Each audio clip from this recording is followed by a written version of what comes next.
好缤纷哦！价值6位数的德国民情穿上了台湾客家花布的外衣，让人眼睛为之一亮。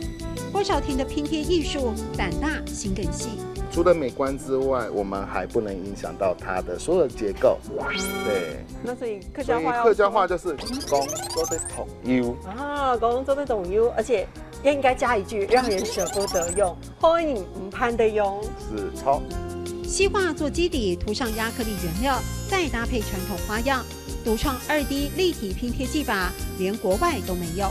这5年来的时间，我们在台湾，我们创了将近有30多种至50多种的新的手法。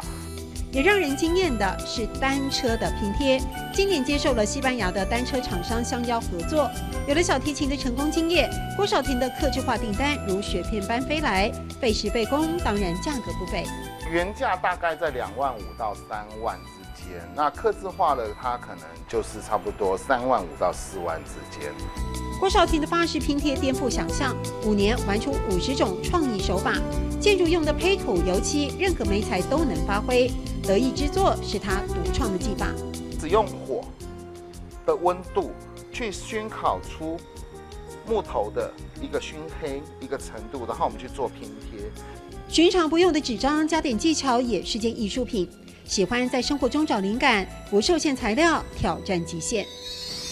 来客到你家，我们今天在新竹福和老街认识了法式客家拼贴，它玩出来的花样精彩度已经远远超过了法式列古巴特。而现在呢，还有一项很远大的计划，民国100年，他们要做客家花布1000人拼贴，来挑战吉尼斯世界纪录，值得期待。